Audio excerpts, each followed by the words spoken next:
Chers amis, bonjour. Cette semaine, nous rentrons dans la paracha Lech Lecha et nous allons donc parler de Avraham Avinu, de qui nous avons entendu parler déjà à la fin de la paracha Noach. Mais en réalité, lorsqu'on étudie la paracha avec le commentaire de Rashi, nous savons que nous parlons d'Avraham Avinu déjà dès le début de la paracha précédente, donc de la paracha Noach.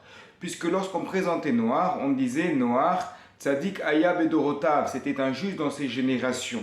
Et là, Rashi rapporte le fameux débat. Est-ce que cela signifie qu'il était injuste dans ses générations, dans la génération du déluge, donc des personnes qui n'étaient pas convenables, et a fortiori serait-il injuste dans d'autres générations bien meilleures, ou au contraire cela signifie qu'il est comme un borgne au niveau des aveugles, c'est-à-dire que c'est injuste dans sa génération car les personnes ne sont pas correctes dans leur comportement, mais s'il était à l'époque d'Avraham Avinu, nous dit Rashi, alors Noach ne serait rien en comparaison de Avraham. Et Rashi persiste et signe dans le commentaire suivant, puisque toujours à propos de Noach, il est écrit Im Aelokim italer Noach, Noach y marchait avec Dieu, et Rashi compare cela à quelqu'un qui a besoin d'une canne, d'un appui pour marcher. Alors que par rapport à Avraham Avinu, Akadosh Baruch Hu dit à Avraham, Avraham va lefanav, devant moi, c'est-à-dire Avraham il marche devant Dieu, il a une certaine autonomie, alors que Noach avait besoin d'être soutenu car il n'arrivait pas à s'en sortir. Quel est le fond de cette comparaison? Ce que l'on met en avant, ce que les maîtres mettent en avant, c'est que Noach, comme Avraham, était confronté à leurs contemporains. En effet, Avraham était dans une génération qui était extrêmement difficile, peut-être la pire qui a pu exister dans l'humanité, puisqu'Akadosh Baruch Hu a décidé de la faire périr par les eaux. Mais Avraham, lui aussi, était dans une génération qui était difficile, puisque, rappelons-le, Avraham a vécu à l'époque de la tour de Babel. Le Midrash nous met en scène Avraham avec le roi Nimrod pour chasser, détesté par le roi Nimrod, car le roi Nimrod prône l'idolâtrie, alors qu'Abraham prône au contraire, d'une manière totalement révolutionnaire à son époque, la foi en un Dieu unique. Donc Abraham a vécu cette génération extrêmement dure, extrêmement portée sur l'idolâtrie, mais apparemment les choses se sont passées d'une manière différente. Alors pourquoi ces louanges sur Abraham? En réalité, même à propos de Noach, il faut regarder les commentaires là-dessus, il ne s'agit pas que d'une critique vis-à-vis de Noach, cela peut être également une grande louange. Mais là pour l'instant nous sommes dans la paracha Lech Lecha et le but c'est de parler de Abraham.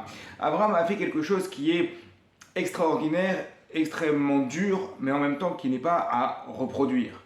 C'est qu'il a réussi à être au contact de personnes qui sont extrêmement dures, extrêmement mauvaises, et à ne pas être influencé par ces personnes-là.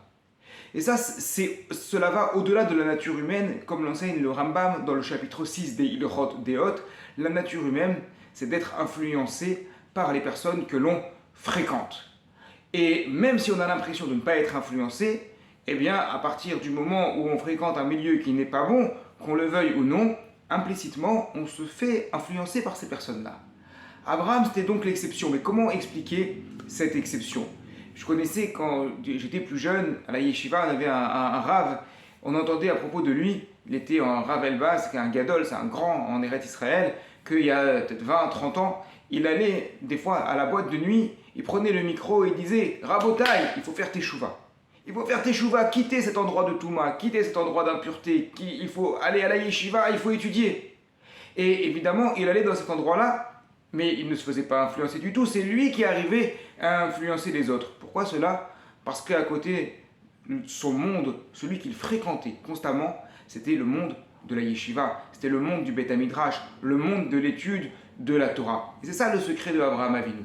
C'est-à-dire qu'Avraham Avinu, c'est vrai qu'il était avec tous ses contemporains, c'est vrai que les gens autour de lui étaient mauvais, mais il avait réussi à construire un noyau, un bastion de Emouna, de foi en un Kadosh Baruch Hu. Donc il allait vers les autres, oui, mais la plupart du temps, il était dans ce monde qu'il avait réussi à construire avec une bonne influence autour de lui. Il en va pareil pour nous, En réalité, nous avons besoin d'une bonne chevra, c'est-à-dire que pour avancer, pour évoluer dans notre rapport à la Torah, nous devons être bien entourés de personnes qui nous poussent vers le haut constamment. Shabbat shalom à toutes